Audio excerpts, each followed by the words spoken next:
अल्हम्दुलिल्लाह नहमदुहु व नस्तईनुहु व नस्तगफिरुहु व नु'मिनु बिहि व नतवक्कलु अलैहि व नऊज़ु बिल्लाहि मिन शुरूरि अनफुसिना व मिन सय्यिआति अअमालिना मन यहदिहिल्लाहु फला मुदिल्ल लहु व मन युद्लिल्हु फला हादिय लहु वनशहदु अल्ला इलाहा इल्लल्लाहु वहदहु ला शरीका लहु वनशहदु अन्ना सय्यदना व मौलाना मुहम्मदन अब्दुहु व रसूलुहु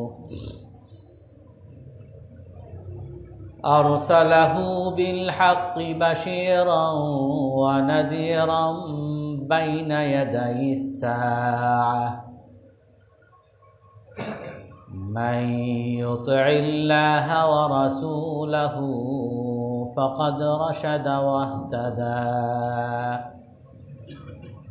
व मन यअसिहिमा फ़क़द ضल व गवा अम्मा बाद फ़अऊज़ु बिल्लाहि मिनश शैतानिर रजीम बिस्मिल्लाहिर रहमानिर रहीम अलम तर इलल लज़ीना तवल्लव क़ौमन ग़ज़िबल्लाहु अलैहिम मा हुम मिनकुम वला मिनहुम वयहलिफून अलल कज़िबि वहुम यअलमून अअद्दल्लाहु लहुम अज़ाबन शदीदन इन्नहुम साअ मा कानू यअमलून लन तुगनिया अन्हुम अम्वालुहुम वला औलादुहुम मिनल्लाहि शैआ उलाइका अस्हाबुन नारि हुम फीहा खालिदून यौम यबअसुहुमुल्लाहु जमीअन फयहलिफून लहू कमा यहलिफून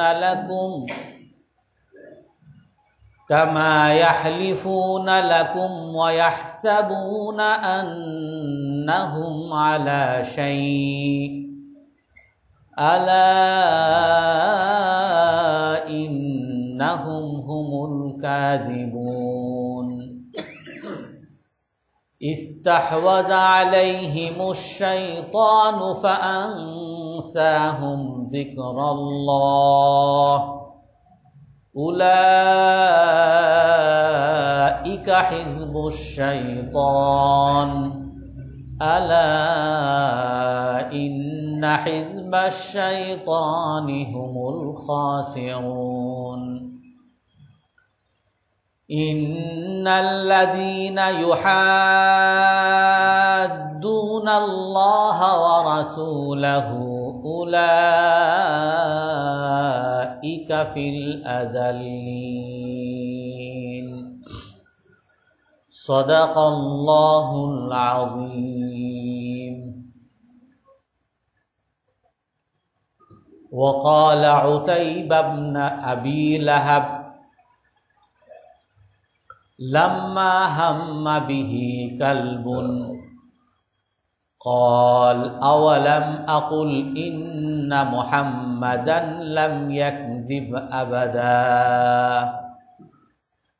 আও কামা জাআ ফিল হাদিসিন নাবাবী আলাইহিস সালাতু ওয়াস সালাম।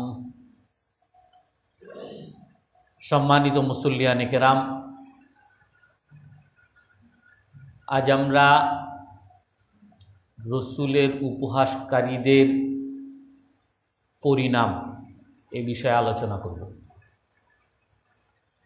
আল্লাহ তাআলা কোরআনে কারীমের মধ্যে বলেন, আলাম তারা ইলাল্লাযীনা তাওয়াল্লাউ কওমান গাদিবাল্লাহু আলাইহিম মা হুম মিনকুম। হে রসুল, আপনি কি তাদেরকে দেখেন না যারা এমন জাতির সাথে সম্পর্ক রাখে যেই জাতির উপরে আল্লাহ তাআলা রাগ করেছেন। মা হুম মিনকুম ওয়ালা মিনহুম, আর এরা না সেই জাতির অন্তর্ভুক্ত আর না তারা আপনাদের অন্তর্ভুক্ত। অর্থাৎ আল্লাহ তাআলা এখানে মুনাফিকদের কথা বলতেছেন। মুসলমান নামধারী কিছু মানুষ এমন থাকবে, ইসলাম বিদ্বেষী রসুল বিদ্বেষী কিছু মানুষ এমন আছে, আল্লাহ তাআলা বলেন যে তারা বিজাতি ইহুদিদের সাথে সম্পর্ক রাখে, আর তারা ইহুদিদেরও অন্তর্ভুক্ত না আর না তারা মুসলমানের অন্তর্ভুক্ত। ওয়াহলিফুনা আলাল কাযিবি ওয়া হুম ইয়ালামুন, আর তারা সবসময় মিথ্যার উপরে শপথ করে। তারা যখন মুমিনদের কাছে আসে বলে ইন্না মাআকুম, আমরা তোমাদের দলের। আবার যখন তারা ইহুদিদের কাছে যায় তাদেরকেও বলে যে আমরা তোমাদের দলের, মিথ্যা শপথ করে। আ'আদাল্লাহু লাহুম আযাবান শাদীদা, আল্লাহ তাআলা বলেন যে আল্লাহ তাআলা তাদের জন্য কঠিন শাস্তি প্রস্তুত করে রেখেছেন। ইন্নাহুম সাআ মা কানু ইয়ামালুন, কারণ তারা যে কর্ম করতেছে এটা খুবই গর্হিত, খুবই খারাপ একটা অপরাধ। লান তুগনিয়া আনহুম আমওয়ালুহুম ওয়ালা আওলাদুহুম মিনাল্লাহি শাইআ, আর এই সকল ইসলাম বিদ্বেষীরা আল্লাহর কাছ থেকে রেহাই পাবে না, মুক্তি পাবে না, যদিও তারা তাদের মুক্তিপণ হিসাবে সকল সম্পদও দিয়ে দেয়, তাদের সকল প্রভাব প্রতিপত্তি, তাদের সকল দল বল জনবল সবও যদি মুক্তিপণ হিসেবে দিয়ে দেয়, তারপরও আল্লাহর হাত থেকে তারা রেহাই পাবে না। উলাইকা আসহাবুন নার, তারা জাহান্নামবাসী। হুম ফিহা খালিদুন, তারা তাতে চিরস্থায়ী থাকবে। ইয়াউমা ইয়াবআসুহুমুল্লাহু জামিআন ফায়াহলিফুনা লাহু কামা ইয়াহলিফুনা লাকুম, যখন তাদেরকে আবার উঠানো হবে, কবর থেকে যখন আবার পুনরুত্থান করা হবে, তখনও তারা এরকম মিথ্যা শপথ করতে থাকবে। তারা মিথ্যা শপথ করে বলতে থাকবে যে আমরা দুনিয়াতে মুসলমান ছিলাম। কামা ইয়াহলিফুনা লাকুম, যেরকম তোমাদের সাথে মিথ্যা শপথ করে তারা পার পেয়ে গেছে। মুসলমান তারা নাম সবসময় ধারণ করেছে, আর মুসলমানদের জন্য বাহ্যিকভাবে আচরণ করার নির্দেশ আছে। তার অন্তরে কি আছে না না আছে এই ব্যাপারে মুসলমানদেরকে নির্দেশ করা হয়নি। অতএব এই মুনাফিকরা যখন বাহ্যিকভাবে বলতো যে আমরা মুসলমান, তো মুসলমানরা তাদের সাথে উঠা বসা করত, তাদের সাথে ভালো সম্পর্ক রাখত, তাদেরকে শত্রু মনে করত না এবং তাদের সাথে শত্রুর মতো আচরণ করত না। তারা অপরাধ গোপনে গোপনে করলেও এটা মুসলমানরা না জানার কারণে সকল অপরাধ থেকে তারা রেহাই পেয়ে যেত। তো তারা ওই কিয়ামতের দিন উঠেও এরকম মিথ্যা শপথ করে বলবে যে আমরা দুনিয়াতে ভালো মানুষ ছিলাম, কিন্তু সেদিন তো আর আল্লাহর কাছে মিথ্যা শপথ করে আল্লাহর কাছে তো বাঁচার কোনো উপায় নেই। ইয়াউমা ইয়াবআসুহুমুল্লাহু জামিআন ফায়াহলিফুনা লাহু কামা ইয়াহলিফুনা লাকুম ওয়া ইয়াহসাবুনা আন্নাহুম আলা শাই আলা ইন্নাহুম হুমুল কাযিবুন, আর তারা মনে করবে আজ কিয়ামতের দিনও মনে হয় আমরা মিথ্যা শপথ করে বেঁচে যাব। অথচ তারা মিথ্যুক। আল্লাহ তাআলা বলেন তাদের মিথ্যা সেদিন উন্মোচন করে দেওয়া হবে, তাদের ভিডিও প্রকাশ করে দেওয়া হবে। তারা আসলে যা শপথ করতেছে এটা কি সত্য না মিথ্যা? এতদিন যা ধোঁকাবাজি প্রতারণা করে আসছে সব আল্লাহ তাআলা উন্মুক্ত করে দিবেন, উন্মোচন করে দিবেন। ইস্তাহওয়াজা আলাইহিমুশ শাইতানু ফাআনসাহুম যিকরাল্লাহ। আল্লাহ তাআলা বলেন তাদের মূল সমস্যা হইল যে তাদের উপরে শয়তান গ্রাস করে ফেলছে। ইস্তাহওয়াজা আলাইহিমুশ শাইতান, শয়তান তাদেরকে গ্রাস করে ফেলছে, আর যার ফলে তারা আল্লাহর স্মরণকে ভুলে গেছে, আল্লাহকে ভুলে গেছে। উলাইকা হিজবুশ শাইতান, আল্লাহ তাআলা বলেন এরা হলো শয়তানের দল। আল্লাহ ইন্না হিজবাশ শাইতানি হুমুল খাসিরুন, আর জেনে রাখো শয়তানের দলরা সব সময় ক্ষতিগ্রস্ত। ইন্নাল্লাযীনা ইউহাদ্দুনাল্লাহা ওয়া রাসূলাহু উলাইকা ফিল আযাল্লিন। আল্লাহ তাআলা বলেন নিশ্চয়ই যারা আল্লাহ এবং আল্লাহর রসুলের সাথে শত্রুতা করে, বিদ্বেষ করে, যারা আল্লাহ আল্লাহর রসুলের সাথে শত্রুতা করে, বিদ্বেষ করে, তারা অবশ্যই অবশ্যই অপমানিত। দুনিয়াতেও তারা অপমানিত, আখিরাতেও আল্লাহ তাআলা তাদেরকে অপমানিত করবেন। এটা আল্লাহ তাআলার ভাষা। তো এই জন্য রাসূলুল্লাহ সাল্লাল্লাহু আলাইহি ওয়াসাল্লামের যারা বিরোধিতা করে, যারা রাসূল সাল্লাল্লাহু আলাইহি ওয়াসাল্লামকে নিয়ে বিদ্বেষ করে, বিদ্রূপ করে, তিরস্কার করে, শুধু রসুলকে নিয়ে না, যেটা অন্য আয়াতে আমরা আগে বলেছি, কুল আবিল্লাহি ওয়া আয়াতিহি ওয়া রাসূলিহি কুনতুম তাস্তাহজিউন। যারা রসুলকে নিয়ে উপহাস করে তারা আল্লাহকে নিয়ে উপহাস করে, তারা কোরআনকে নিয়ে উপহাস করে, ইসলামের বিধিবিধানকে নিয়ে উপহাস করে, রসুলকে নিয়ে উপহাস করে, আর মুসলমানদেরকে নিয়েও তারা উপহাস করে। ইয়া আইয়ুহান নাবিয়্যু হাসবুকাল্লাহ ওয়া মান ইত্তাবাআকা মিনাল মুমিনিন। হে নবী, হে রসুল, আপনার জন্য আল্লাহই যথেষ্ট। আপনার যারা অনুসরণকারী মুমিন তারাই আপনার জন্য যথেষ্ট। অন্য আয়াতের মধ্যে আল্লাহ তাআলা বলেন ওয়াইদ আসাররান নাবিয়্যু ইলা বা'দি আজওয়াজিহি হাদিসা ফালাম্মা নাব্বাআত বিহি ওয়া আযহারাহু আল্লাহু আলাইহি আররাফা বা'দাহু ওয়া আ'রাদা আন বা'দ ফালাম্মা নাব্বাআহা বিহি ক্বালাত মান আনবাআকা হাযা ক্বালা নাব্বাআনি আল আলিমুল খাবীর ইন তাতুবা ইলাল্লাহি ফাকাদ সাগাত কুলুবুকুমা ওয়া ইন তাযাহারা আলাইহি ফাইন্নাল্লাহা হুয়া মাওলাহু ওয়া জিবরিলু ওয়া সালিহুল মুমিনিন ওয়াল মালাইকাতু বা'দা যালিকা যহির। রাসূল সাল্লাল্লাহু আলাইহি ওয়াসাল্লামের পারিবারিক একবার একটু মনোমালিন্য হয়েছিল, ঝামেলা হয়েছিল। রাসূল সাল্লাল্লাহু আলাইহি ওয়াসাল্লাম তার স্ত্রী হযরত আয়েশা রাদিয়াল্লাহু তাআলা আনহাকে সবচেয়ে বেশি ভালোবাসতেন এবং হযরত হাফসা রাদিয়াল্লাহু আনহা তাকেও অনেক বেশি ভালোবাসতেন। তো এই দুইজন একবার দেখলেন যে রাসূল সাল্লাল্লাহু আলাইহি ওয়াসাল্লাম আরেক আমাদের মা উম্মে সালমা রাদিয়াল্লাহু আনহা, জাইনাব রাদিয়াল্লাহু তাআলা আনহা কোন কোন riwayate আছে যে তার বাসায় গিয়ে প্রতিদিন বিকালবেলা সবার বাসায় যেতেন। তো তার বাসায় গিয়ে রাসূল সাল্লাল্লাহু আলাইহি ওয়াসাল্লাম বেশি সময় অবস্থান করেন, কারণ আমাদের সেই মা উনি সেই সময় রাসূল সাল্লাল্লাহু আলাইহি ওয়াসাল্লামকে মধু পান করাতেন, আর রসুলের খুব ভাল লাগতো, এই জন্য মধু পান করতে একটু দেরি হতো, ওই বাসায় একটু থাকতেন। তো এই বিষয়টা হযরত আয়েশা এবং হযরত হাফসা রাদিয়াল্লাহু তাআলা আনহা তাদের একটু মনে লাগছে। স্বাভাবিক, সকল সতীনদের মধ্যে বা সকলের পারিবারিক জীবন আমরা তো করি, ছোটোখাটো এরকম ঝামেলা সবসময় হয়। তো ওনারা দুইজন মিলে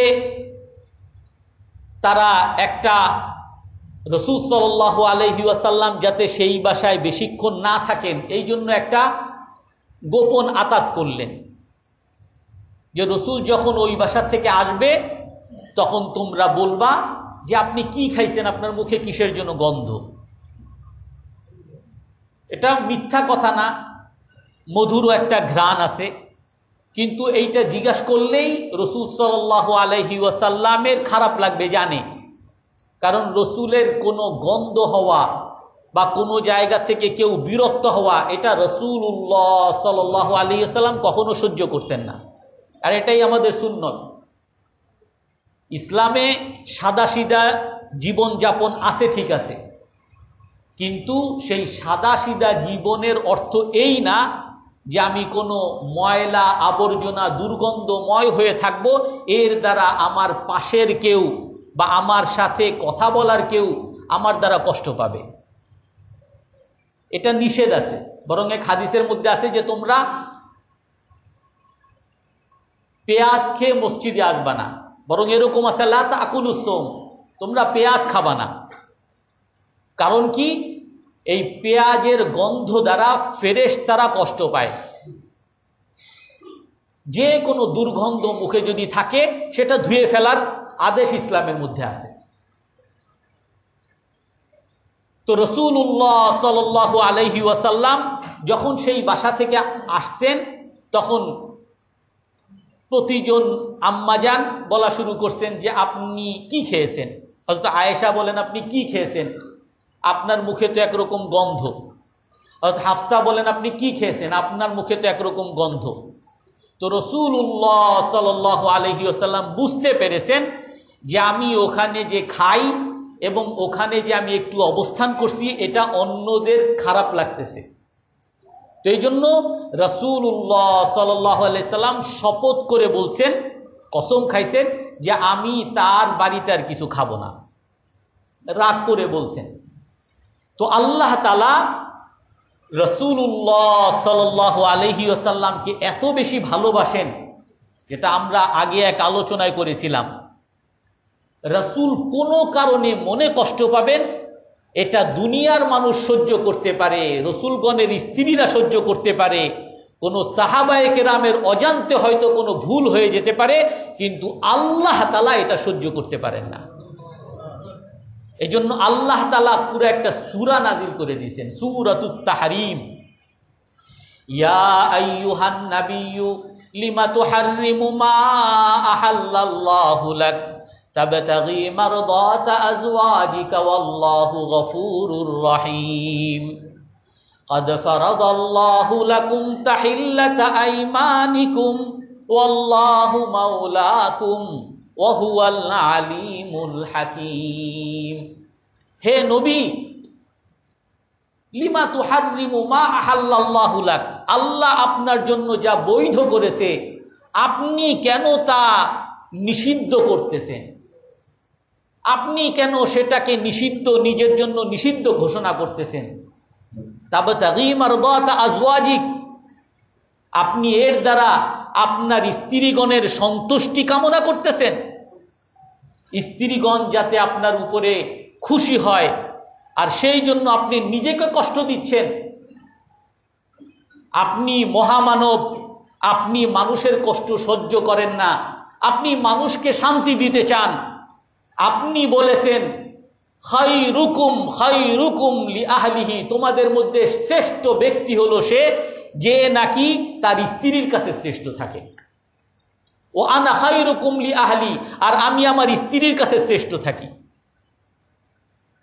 রাসূলুল্লাহ সাল্লাল্লাহু আলাইহি ওয়াসাল্লাম আমাদেরকে আদেশ করেছেন ইস্তাউসু বিন নিসাই খায়রা, তোমরা নারীদের সাথে নম্রতার আচরণ করো। আর যার কারণে রাসূলুল্লাহ সাল্লাল্লাহু আলাইহি ওয়াসাল্লাম তার স্ত্রীগণের সাথে সবসময় নম্রতার আচরণ করতেন, তাদের সন্তুষ্টি কামনা করতেন। আর তাদের সন্তুষ্টির জন্য রাসূল যেই মধুকে পছন্দ করতেন সেটাও তাদের সন্তুষ্টি কামনার জন্য সেটাকেও বাদ দিয়েছেন, কিন্তু আল্লাহ তাআলা সেটা সহ্য করেন নাই। আল্লাহ তাআলা বলেন আপনার স্ত্রীগণের সন্তুষ্টির জন্য আপনি নিজেকে কষ্ট দিবেন। ওয়াল্লাহু মাওলাকুম, আল্লাহ তাআলা আপনার বন্ধু। ইন তাতুবা ইলাল্লাহি ফাকাদ সাগাত কুলুবুকুমা, আর ওই দুই স্ত্রীকে, দুই মা জননীকে, হযরত আয়েশা রাদিয়াল্লাহু তাআলা আনহা আর হযরত হাফসা রাদিয়াল্লাহু তাআলা আনহাকে লক্ষ্য করে আল্লাহ তাআলা আয়াত নাজিল করেছেন। কি বলেন? ইন তাতুবা ইলাল্লাহি ফাকাদ সাগাত কুলুবুকুমা, হে আয়েশা, হে হাফসা, দুইজনের কথা, যদি তোমরা দুইজন আল্লাহর কাছে যা করেছো এই ব্যাপারে তওবা না করো, তাহলে আল্লাহ তাআলা তোমাদের অন্তরকে বক্র করে দিবে।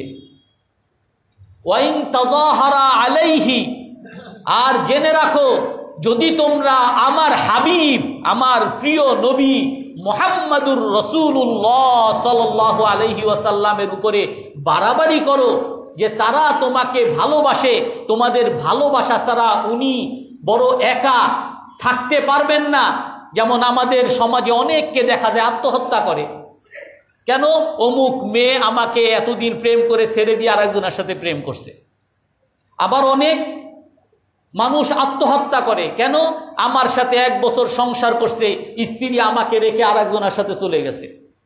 আমাদের সমাজে অহরহ বাস্তব ঘটনা এগুলো। আল্লাহ তাআলা সেই শিক্ষাও আমাদেরকে দেন।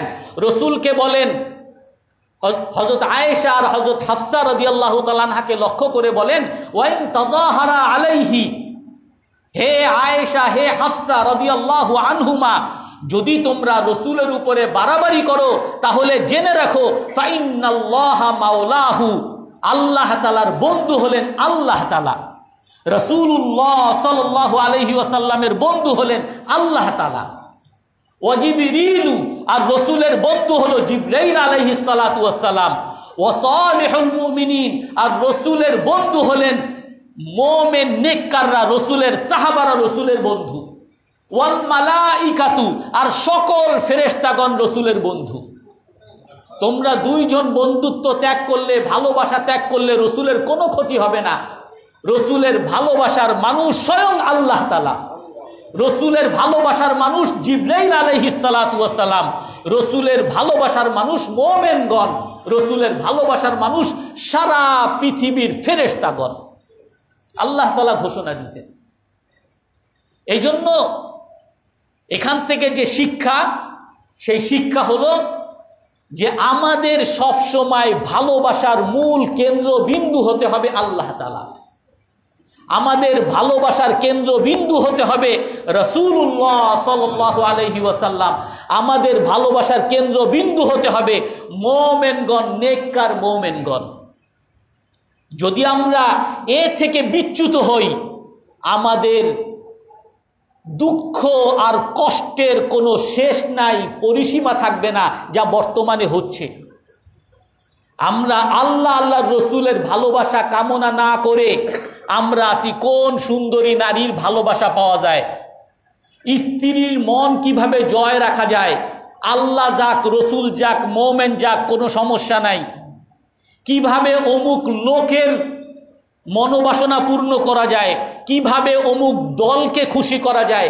আমরা আল্লাহ এবং আল্লাহর রসুলের ভালোবাসা বাদ দিয়ে যখন আমাদের ভালোবাসা অন্যদের জন্য আমরা ছড়িয়ে দিয়েছি, আমরা সবাই আজকে হতাশায় ভুগতেছি। এই হতাশা থেকে বাঁচতে হলে আমাদের একমাত্র ওষুধ হলো একমাত্র আল্লাহ এবং আল্লাহর রসুলের সাথে ভালোবাসা তৈরি করতে হবে। তো আল্লাহর রসুলের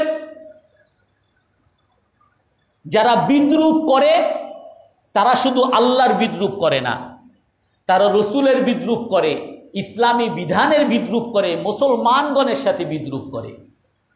আর এই জন্য আল্লাহর রসুল হাদিসের মধ্যে বলেন, মান আদালি ওয়ালিয়ান ফাকাদ আযানতুহু বিল হারব, যে নাকি আমার কোনো বন্ধুর সাথে দুশমনি করবে, যে ব্যক্তি আমার কোনো মুসলমান বন্ধুর সাথে শত্রুতা পোষণ করবে, আমি তার সাথে যুদ্ধের ঘোষণা দিলাম। আল্লাহ তাআলা বলেন, আমি তার সাথে যুদ্ধের ঘোষণা দিলাম। এই জন্য লুহুমুল উলামা মাসমুমা, উলামায়ে কেরাম বলেন যে আলেমদের, মুসলমানদের গোশত এটা বিষাক্ত। কোনো মুসলমানের পিছনে লাগলে আমি ধ্বংস হয়ে যাব। লা তাবাগাদু ওয়ালা তাহাসাদু ওয়ালা তাদাবারু, রাসূল বলেন যে তোমরা কোনো মুমিনের সাথে হিংসা করবে না, কারো সাথে বিদ্বেষ রাখবে না, কারো সাথে কথা বন্ধ রাখবে না, কারো সাথে সম্পর্ক ছিন্ন করবে না। ওয়াকুনু ইবাদাল্লাহি ইখওয়ানা, তোমরা আল্লাহর বান্দা হয়ে সবাই ভাই ভাই হিসাবে পরস্পর একে অপরের সাথে সুসম্পর্ক বজায় রেখে ভাই ভাইয়ের মতো থাকো।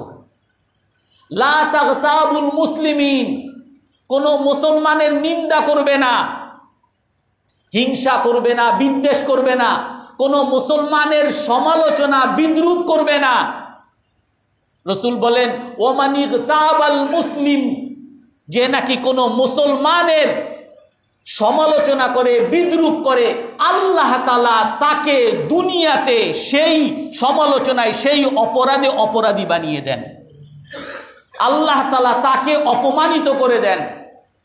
যে নাকি কোনো মুসলমানকে অপমানিত করে, আল্লাহ তাআলা তাকে অপমানিত করেন।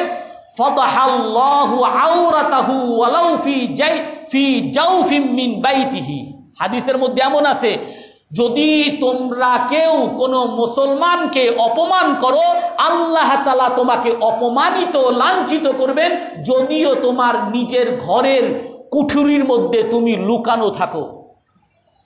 তুমি ঘরে লুকিয়ে আসো, কেউ তোমার দেখা পায় না, ওই ঘরের মধ্যেই তোমাকে লাঞ্ছিত করবেন। এই জন্য কোনো মুসলমানের বিদ্রূপ করা, রাসূলুল্লাহ সাল্লাল্লাহু আলাইহি ওয়াসাল্লামের বিদ্রূপ উপহাসের পরিণাম স্পষ্ট আয়াতের মধ্যে, উলাইকা আসহাবুন নার, তারা জাহান্নামী। ইস্তাহওয়াজা আলাইহিমুশ শাইতান, শয়তান তাদেরকে গ্রাস করেছে। উলাইকা হিজবুশ শাইতান, তারা শয়তানের দল। ইন্নাল্লাযীনা ইউহাদ্দুনাল্লাহা ওয়া রাসূলা উলাইকা হুমুল আযাল্লুন, আর যারা আল্লাহ আল্লাহর রসুলের সাথে বিরোধিতা শত্রুতা পোষণ করে তারা অপমানিত, লাঞ্ছিত, বঞ্চিত। এটা আল্লাহর ঘোষণা। আর এই জন্য যুগ যুগ থেকে আমরা যদি বাস্তবতায় দেখি, আমরা দেখব যেই যুগে যারাই এই ইসলামের সমালোচনায় দাঁড়িয়েছে, রসুলের সমালোচনায় যারা দাঁড়িয়েছে, আলেম ওলামা মুসলমানগণের সমালোচনায় শত্রুতায় যারা দাঁড়িয়েছে, আল্লাহ তাআলা তাদেরকে ক্ষতিগ্রস্ত ধূলিসাৎ করে দিয়েছেন। রসুল যখন নাকি মক্কায় দাওয়াত দেওয়া শুরু করছেন, রসুলের আপন চাচা আসওয়াদ ইবনে আব্দুল মুত্তালিব, একজন চাচা, উনি রসুলকে যখনই দেখতেন তখনই উপহাস করতেন। শুধু উনি না, উনি সবাইকে নিয়ে একটা দল বানিয়েছে, আর ওই দলের কাজই হলো যে রসুলকে নিয়ে উপহাস করা। রসুল বা কোনো মুসলমানকে যখন দেখতেন তখন উনি বলতে, কাদ জাআকুম মুলুকুল আরদ ওমান ইয়াগলিবু আলা কুনুজি কিসরা ওয়া কাইসার ফায়াদহাকুন ওয়া ইউসাফফিরুন। ওই আসওয়াদ ইবনে আব্দুল মুত্তালিব সে তার দল বল নিয়ে বসে থাকতো, আর যখনই কোনো মুসলমান বা রাসূলুল্লাহ সাল্লাল্লাহু আলাইহি সাল্লামকে দেখতো তখনই বলতো, এই যে দেখো, দেখ ওই যে দুনিয়ার রাজা আসছে, রাজা যে বলে দুনিয়ার নাকি রাজা হবে, ওই যে দেখ দেখ যারা বলে ওই কিসরা কাইসার এই সাম্রাজ্যের মালিক এরা নাকি হবে, এই দেখ কিসরা কাইসারের সম্রাটরা আসছে। আমরা যখন বলি ইউরোপ আমেরিকা সব জায়গায় আল্লাহ তাআলা ইসলামকে ছড়িয়ে দিবে, ইসলামকে বিজয়ী করে দিবেন, তখন আল্লাহ অনেক মানুষ আমাদেরকে নিয়ে এরকম উপহাস করে, হাসি ঠাট্টা করে, তালি দেয়। তো রসুলকে নিয়ে এভাবে হাসি ঠাট্টা করতো যে দেখো দেখো ওই যে মুলুকুল আরদ আসছে, পৃথিবীর সম্রাটরা আসছে, কিসরা কাইসারের সম্রাটরা আসছে দেখো, আর এইটা হাসতো আর এরকম তালি বাড়তো। মুসান্নাফ ইবনে আব্দুর রাজ্জাক সিরাত ইবনে ইসহাক, সিরাত ইবনে হিশাম, অনেকগুলো কিতাবের মধ্যে এই ঘটনাগুলো আসছে। আল্লাহ তাআলা তার পরিণতি কি করছেন? ওই আসওয়াদ ইবনে আব্দুল মুত্তালিব একবার এক গাছের নিচে বসে আছে। আল্লাহ তাআলা জিবরাইল আলাইহিস সালামকে পাঠাইছেন যে একটা গাছের পাতা নিয়ে তাকে আঘাত করো। তো গাছ থেকে একটা পাতা পড়তেছে, ওই পাতাটাকে জিবরাইল আলাইহিস সালাম তাকে আঘাত করছে একটা পাতা দিয়ে। আর ওই পাতার আঘাতের কারণে ওই আসওয়াদ ইবনে আব্দুল মুত্তালিব কিতাবের মধ্যে আসছে সে অন্ধ হয়ে গেছে, ক্ষত বিক্ষত অসুস্থ হয়ে গেছে। আর এভাবে অসুস্থ হয়ে গাধার মতো চিৎকার শুরু করছে, আমি মরে গেলাম, মরে গেলাম, মরে গেলাম। তার গোলাম তারে বলে, মা আরা শাইআন ইল্লা নাসুকা, আরে আপনার এত চিৎকার চেঁচামেচির তো কোনো কারণ দেখতেছি না, কি হয়েছে? একটা পাতা পড়ছে, এইগুলা নিয়ে কি এত চিৎকার চেঁচামেচি কেউ করে? বলে, এই পাতা যদি তোর উপরে পড়তো তুই বুঝতি যে পাতা দ্বারা যে আমার কত বড় আঘাত আর কত বড় ক্ষত বিক্ষত আমার হয়েছে। আর ওই কারণে অন্ধ হয়ে গেছে আর শরীরের মধ্যে ক্ষত বিক্ষত হয়েছে। আর এভাবে সে এই জ্বালা যন্ত্রণা নিয়ে এভাবে রাস্তায় রাস্তায় ঘুরতেছে। আর তার কিছুদিন পরই বদরের যুদ্ধ হয়েছে, সেখানে তার ছেলেগুলোও সব বদরের যুদ্ধে নিহত হয়েছে। আর এই হতাশায় আর এই আহত হয়ে মানুষের কাছে দূর দূর করে বিতাড়িত হয়ে সে এরকম রাস্তার পাশে মারা গেছে। আসওয়াদ ইবনে আব্দি ইয়াগুস আর একজন, সেও রসুলকে নিয়ে এভাবে উপহাস করত। কিতাবের মধ্যে আসছে যারা নাকি ইসলামের বিদ্বেষ, ইসলামের প্রতি বিদ্বেষ পোষণ করে, শত্রুতা পোষণ করে, আল্লাহ তাআলা তাদেরকে 3 ভাবে ধ্বংস করেন। বিশেষ করে রাসূলুল্লাহ সাল্লাল্লাহু আলাইহি ওয়াসাল্লামের যুগ থেকে যারা রসুলকে উপহাস করেছে, শত্রুতা করেছে, 3 ভাবে আল্লাহ তাআলা তাদেরকে বা তাদের হাত থেকে 3 ভাবে রসুলকে এবং মুসলমানদেরকে বাঁচিয়েছেন।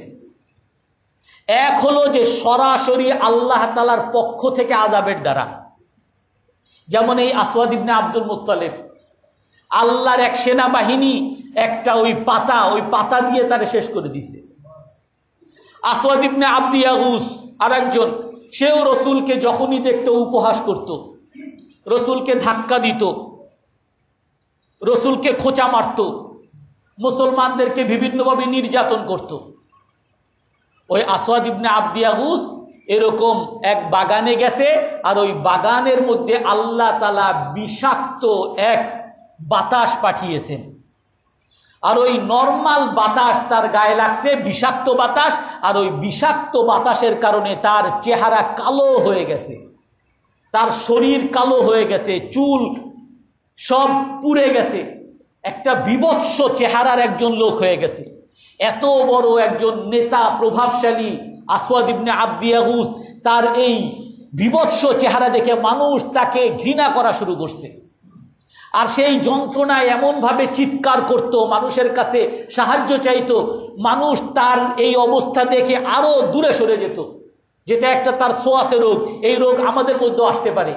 তার দল বলের যারা আবু লাহাব আর ওই আবু জাহাল, উতবা, সাইবা যারা ছিল, এরাও একে দূর দূর করে তাড়িয়ে দিয়ে তার এলাকা থেকে তারে বের করে দিছে।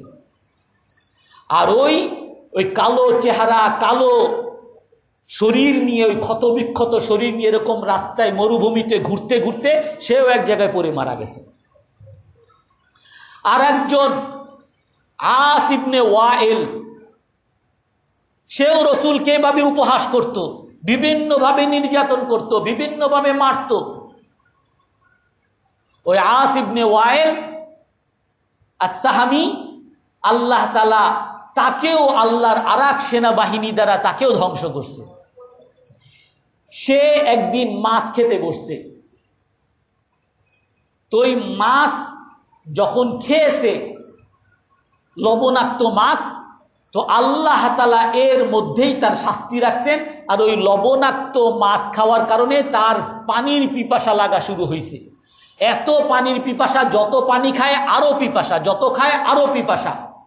এভাবে সে পানি খেতে খেতে তার পেটটা এরকম ড্রাম হয়ে গেছে, আর পেট ফুলেই সে মারা গেছে। আর একজন ছিল আস ইবনে ওয়াইল, হারিস ইবনে আনতলা, সেও এরকম রসুলকে উপহাস করার মধ্যে নেতৃত্ব দিত। সাহাবায়ে কেরামকে গালিগালাজ করা, সাহাবায়ে কেরামকে মারধর করা, নির্যাতন করা, জনবল তৈরি করে রসুলের পিছনে লেলিয়ে দেওয়া। ওই হারিস ইবনে আনতলাকে আল্লাহ তাআলা কিভাবে ধ্বংস করছেন?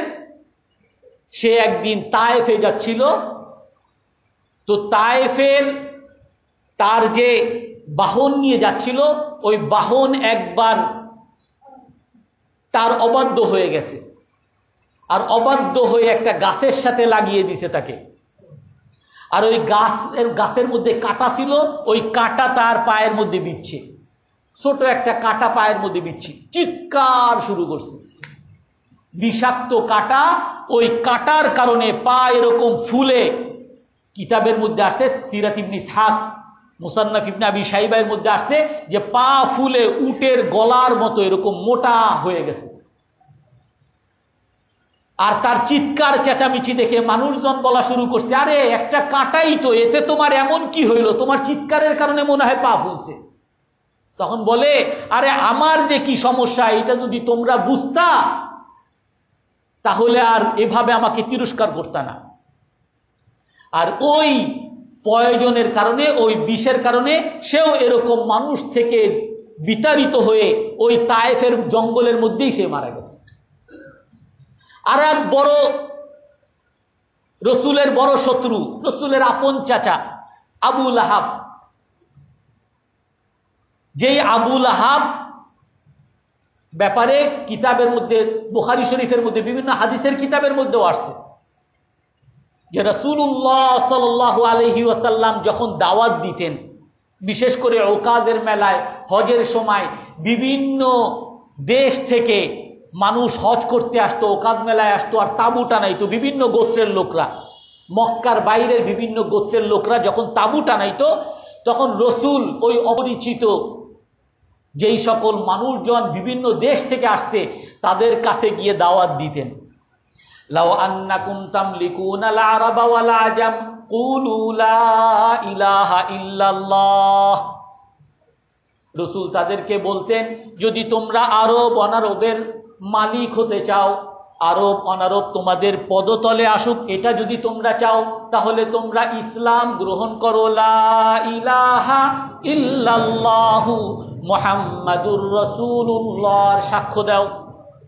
আর তার চাচা আবু লাহাব তার পিছনে পিছনে থাকতো।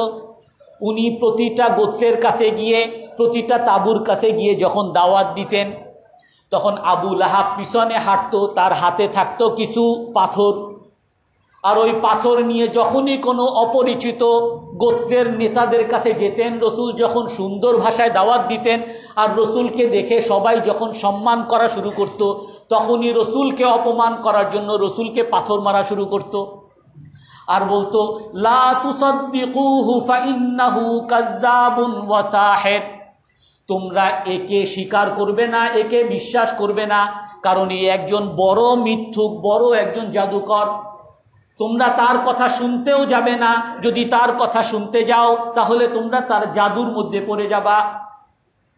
আমরা অনেক সময় হতাশ হয়ে যাই যে আল্লাহর কথা বলি, রসুলের কথা বলি, মানুষ বিভিন্ন জায়গায় বাধা দেয়, বলে এইগুলা কেন বলেন, রাজনীতির কথা কেন বলেন? কোরআনের মধ্যে যদি রাজনীতি থাকে তাহলে রাজনীতির কথা বলবো না, কি করব?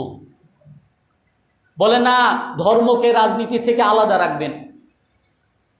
আর এই ধর্মকে রাজনীতির মধ্যে রেখে, হে রাজনীতিবিদ, আপনাদের জন্য তো বরং আলেম ওলামারা দয়া করতেছে। কারণ রাজনীতিবিদরা রাজনীতি করে 8-20 ঘন্টা, 18 ঘন্টা, 16 ঘন্টা, আর হয়তো বা যদিও নামাজেও আসে বা অন্য কোনো কাজও করে হয়তো বা 1 ঘন্টা 2 ঘন্টা। আর আল্লাহ তাআলা কোরআনের মধ্যে বলেন, সুম্মা লাতুসআলুন্না ইয়াউমা ইদিন আনিন নাঈম। আমি কিয়ামতের দিন তোমাদেরকে প্রতিটা ঘন্টার জন্য, প্রতিটা মুহূর্তের জন্য আমি তোমাদের কাছে অবশ্যই অবশ্যই জবাবদিহি নিব। কোরআনের মধ্যে আছে ওই কিয়ামতের দিন আমরা আল্লাহর কাছে বলতে থাকবো, ইয়া হাসরাতান আলাল ইবাদ লাউ আন্না লানা কাররাতান ফানাকুনা মিনাল মুহসিনিন। হে আল্লাহ, আজ আমাদের সবচেয়ে বড় আফসোস হলো ওই সময়টার জন্য যেই সময়টা আপনার জিকির করতে পারি নাই, যেই সময়টা আপনার ইবাদত করতে পারি নাই। যদি ওই সময়টায় আপনার ইবাদত করতে পারতাম, আজ আমরা আরো বড় বড় মহান পুরস্কার আপনার কাছে পেতাম। প্রতিটা সময়ের জন্য মানুষ আফসোস করবে। আজকে দুনিয়াতে যারা ব্যবসায়ী, ব্যবসার মধ্যে তারা প্রায় 20 ঘন্টা 18 ঘন্টা সময় লাগে, মসজিদে হয়তো বা বেশির থেকে বেশি 1 ঘন্টা। যারা রাজনীতিবিদ, তারা রাজনীতির মধ্যেই প্রায় 18 ঘন্টা 20 ঘন্টা চলে যায়। যারা চাকরিজীবী, চাকরির মধ্যেই তার বহুত সময় চলে যায়। যারা কৃষিজীবী, কৃষির মধ্যেই তার অধিকাংশ সময় চলে যায়। যারা পারিবারিক জীবন করতেছে, সাংসারিক জীবন করতেছে, পরিবারে সংসারে অধিকাংশ সময় চলে যাচ্ছে। আল্লাহ তাআলা এই উম্মতের উপরে, রাসূলুল্লাহ সাল্লাল্লাহু আলাইহি ওয়াসাল্লামের উপরে দয়া করে, রসুলের উপরে দয়া করে, আমাদের উপরে দয়া করে এই ইসলামকে আল্লাহ তাআলা আমাদেরকে দিয়েছেন। আমাদের ওই পারিবারিক জীবন, আমাদের ওই সামাজিক জীবন, আমাদের ওই রাজনৈতিক জীবন, আমাদের ওই ব্যবসায়িক জীবন, আমাদের ওই চাকুরির জীবন সব ইবাদতে পরিণত করার জন্য। এটা আল্লাহর বড় নিয়ামত যে আপনি ব্যবসা করেন, আপনি রাজনীতি করেন, আপনি রাষ্ট্রীয় কাজকর্ম করেন, কোনো সমস্যা নাই।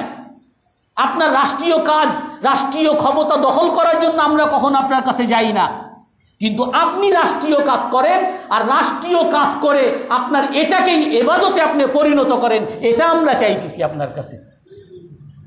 ওই যে কিছুদিন আগে হয়তো আপনারা শুনছেন, কি বলে, এক টক শো, ওই যে কবির সাহেব আর আব্বাসী সাহেবের একটা টক শো। ওইখানে কবির সাহেব বলতেছিল যে বাংলাদেশের সংবিধানের 4টা মূলনীতির বাইরে যাওয়ার কারো কোনো ক্ষমতা নাই। সমাজনীতি, সমাজতন্ত্র, গণতন্ত্র, সাম্য আর ধর্মনিরপেক্ষতা। তো তখন ওই আব্বাসী সাহেব বলছিলেন যে ধর্মনিরপেক্ষতা মানি যদি সকল আপনার যত বিশ্বকোষ আছে আর যত ওয়ার্ড আছে, গুগল আছে, আপনারা খুঁজে দেখবেন, অক্সফোর্ড ডিকশনারিতে যাবেন, ধর্মনিরপেক্ষতা মানি হলো ধর্মহীনতা। যা পারিবারিক জীবনে কোনো ধর্ম থাকতে পারবে না, সামাজিক জীবনে, রাষ্ট্রীয় জীবনে, ব্যক্তি জীবনে কোথাও ধর্ম থাকতে পারবে না। অথচ বঙ্গবন্ধু নিজেই তো নামাজ পড়তেন, নিজেই তো ধর্মকর্ম পালন করতেন। তখন ওই কবির সাহেব বলেন যে ধর্মনিরপেক্ষতার সংজ্ঞা যেটা পৃথিবীতে আছে সেই সংজ্ঞা আমরা মানি না, বঙ্গবন্ধুর আলাদা সংজ্ঞা আমরা মানি। সমাজতন্ত্র, সমাজতন্ত্র এটাও তো যেটা আছে বাস্তবে, যেটা আসছে সেটা হলো সমাজের মধ্যে অকার্যকর হয়ে গেছে। সমাজতন্ত্র আমরা সর্বহারাদেরকে কি বুঝতাম, যে সর্বহারা বড় লোকদের কাছ থেকে নিয়ে গরিবদেরকে দিবে, গরিবদেরকে তো দেয়ই না, বরং তারা লুটপাট করে খেয়ে ফেলে। এটাও একটা অকার্যকর নীতি হয়ে গেছে। তো যদি উনি তখন বলছেন যে না, এটাও পরিবর্তিত সংজ্ঞা আছে। গণতন্ত্র এখন তো আমরা দেখতেছি সবচেয়ে বড় গণতন্ত্রের মাদার অফ ডেমোক্রেসি যাদেরকে বলে সেই আমেরিকা। আজ তো আমরা আমেরিকায় দেখছি গণতন্ত্র কত সফল একটা পদ্ধতি। এমনিভাবে সাম্য, সাম্য যে অর্থ, যেই অর্থে সাম্য বলা হয়, ওই কমিউনিজমের যে সাম্য, সেটাও যে একটা অকার্যকর নীতি, এটা বর্তমানে প্রমাণিত হয়ে গেছে। আর আপনার এই সমাজনীতির বলে যে এগুলার কোনোটার সংজ্ঞাই আমরা মানি না, সব সংজ্ঞা পরিবর্তিত সংজ্ঞা। পরিবর্তিত সংজ্ঞা যেটা আপনি বলবেন সেটাই হলো ইসলাম। ধর্মনিরপেক্ষতার পরিবর্তিত সংজ্ঞা যেটা বলবেন সেটাই হলো ইসলাম। আপনার সমাজতন্ত্রের পরিবর্তিত সংজ্ঞা যেটা বলবেন সেটাই হলো ইসলাম। গণতন্ত্রের পরিবর্তিত সংজ্ঞা যেটা বলবেন সেটাই হলো ইসলাম। সাম্যের পরিবর্তিত সংজ্ঞা যেটা বলবেন সেটাই হলো ইসলাম। ইসলামের মধ্যে গণতন্ত্র আছে, মানুষের মতামতের মূল্যায়ন আছে, ইসলামের মধ্যে সাম্য আছে, নামাজ আমাদের সবচেয়ে বড় সাম্যের প্রতীক। এই নামাজের মধ্যে একজন প্রেসিডেন্ট একজন রিকশাওয়ালার পাশে দাঁড়াতে বাধ্য। সমাজতন্ত্র, ইসলামের মধ্যে যে জাকাত আছে, জাকাত গরিবকে যদি সে মুসলমান হয় তাকে তার মালের 2.5% অবশ্যই ফরজ, অবশ্যই গরিবকে দিতে হবে। এই নীতি কোথাও নাই। ইসলামের মধ্যে সমাজতন্ত্র আছে, ইসলামের মধ্যে গণতন্ত্র আছে, ইসলামের মধ্যে সাম্য আছে, ইসলামের মধ্যে আপনি যেই ভাষায় বলেন ধর্মনিরপেক্ষতা, অর্থাৎ ধর্ম ব্যবসা করা যেটা বলতে চান, সেই ধর্ম ব্যবসা ইসলাম কখনো সমর্থন করে না। ধর্ম ব্যবসা যারা করে তাদেরকেই কোরআনে কারিমের মধ্যে মুনাফিক বলা হয়, যারা ধর্মকে নিজের স্বার্থে ব্যবহার করে। ধর্ম যখন তার চাকরির জন্য সুবিধা, বড় একেবারে টুপি টাপি পরে একেবারে ওইখানে বিরাট ধার্মিক মানুষ, যদি বস একটু ধার্মিক হয়, আবার যদি তার কি বলে যেইখানে তার ভোটের দরকার, সারা জীবনে মসজিদে আসে না, ভোট যেই আসছে একেবারে টুপি টাপি পরে মসজিদে একেবারে সামনের কাতারে হাজির। তো ধর্ম নিরপেক্ষতার যে অর্থ যেটা বলা হয় ধর্ম ব্যবসা, এটাই তো ইসলাম নিষিদ্ধ করছে। বরং যে যার ধর্ম পালন করবে, যদি এই অর্থ ধরেন ইসলামের চেয়ে অন্যান্য ধর্মের স্বাধীনতার চেয়ে বড় কোনো স্বাধীনতা কোনো ধর্মে নাই, কোনো নীতিতে নাই, কোনো দেশে নাই। আজকে পৃথিবীর আনাচে কানাচে দেখেন, আমেরিকা বলেন, ইউরোপ বলেন, এশিয়া বলেন, আফ্রিকা বলেন, অস্ট্রেলিয়া বলেন, এমন কোনো দেশ নাই যেখানে নাকি পরমত সহিংসুতা তাদের মধ্যে আছে। তারা ভিন্ন ধর্মাবলম্বীদেরকে তারা আজ কলুষিত করে রাখছে, তারা তাদেরকে নিগৃহীত করে রাখছে। আজকে আমেরিকায় যাবেন, মুসলমান নাম থাকলে আপনি যে বেতন পাবেন, আর একজন খ্রিস্টানের নাম থাকলে, আমেরিকান সিটিজেন থাকলে তার বেতন আপনার চেয়ে ডাবল। অস্ট্রেলিয়া যাবেন, আপনি একজন ভিনদেশী মুসলমান, আপনার যে বেতন অস্ট্রেলিয়ান একজন নাগরিকের বেতন আপনার চেয়ে ডাবল। আফ্রিকায় যাবেন, আপনি যে কোনো দেশে যান, ওই আমাদের পাশের দেশে যান, সেখানে শুধু দোষ কি মুসলমান, এই জন্য নাগরিকত্ব বাতিল করে দিছে। আর আপনি যদি হিন্দু হন, বাংলাদেশের হবেন, আমাদের দেশে আসেন, নাগরিকত্ব দিয়ে দিব। এটা কি ধরনের সাম্প্রদায়িকতা? অথচ এইগুলোর ব্যাপারে কেউ কিছু বলে না। সবার সমস্ত ওই সমালোচনা আর তিরস্কার ও ইসলাম। কারণ আজকে সারা পৃথিবীতে সবাই জানে মানুষের জন্য শান্তির, মানুষের জন্য শৃঙ্খলার, মানুষের সফলতার যদি কোনো নীতি থাকে তাহলে একমাত্র পৃথিবীর মধ্যে এই ইসলামের নীতি পৃথিবীর মধ্যে আছে।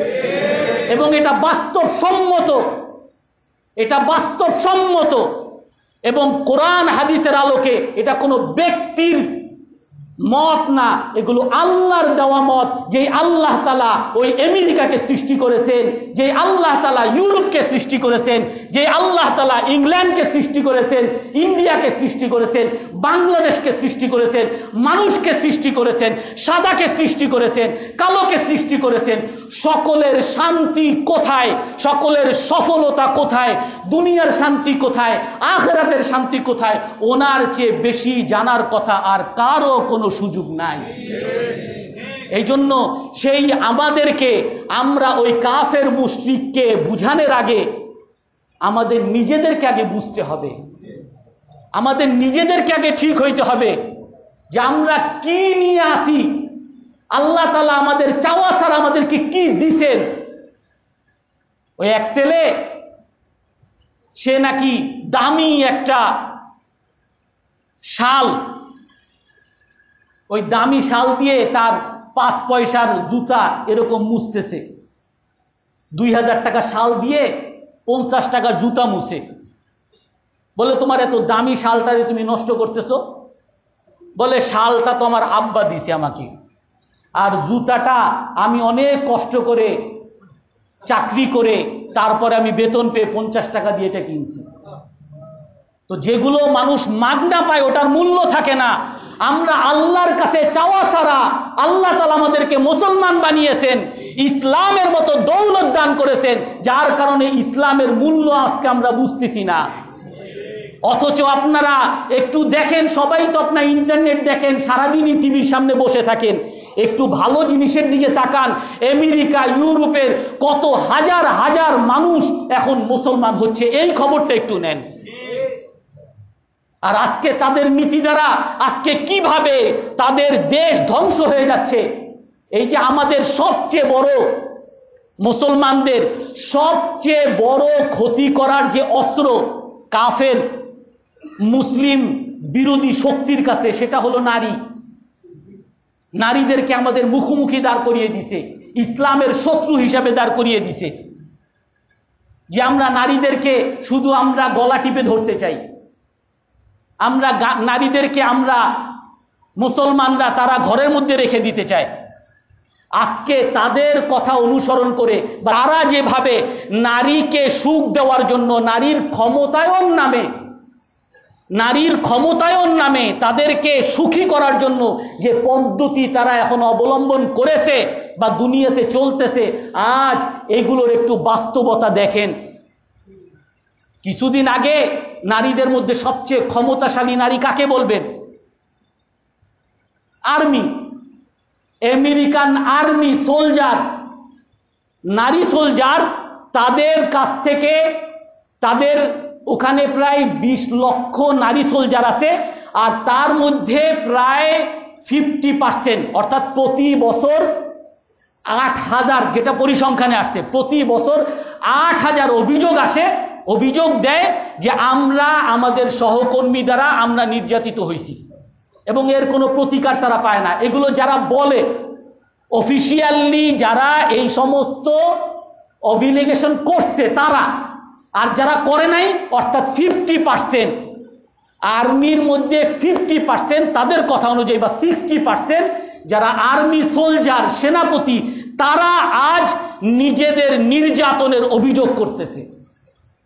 আজকে বাংলাদেশেও আপনারা যদি দেখেন কত জায়গায় নারীরা আজকে নির্যাতিত হচ্ছে, নারীরা তার সহকর্মী দ্বারা, তার বস দ্বারা কত জায়গায় নির্যাতিত হচ্ছে। অথচ ইসলাম এই নারীদেরকে রাজকন্যা বানিয়ে রাখছিল যে তুমি বাসায় বসে থাকবা, আর তোমার জন্য তোমার স্বামীকে গোলাম বানিয়ে দিছি। তোমার স্বামী গোলামি করবে, আর তোমার যা যা লাগে সব তোমার পায়ের কাছে এনে দিবে। আর এটাকে আমরা উপেক্ষা করে আজ আমরা তাদের নীতি নিয়ে আমরা যে কি সফলতা আর কি শান্তিতে আছি, এটা আপনারা একটু বিবেকের চোখে সবাই দেখবেন, তাহলে আমরা কোথায় আছি এটা একটু বুঝতে পারবেন। আল্লাহ তাআলা আমাদের সবাইকে ইসলাম সম্পর্কে বুঝার তৌফিক দান করেন।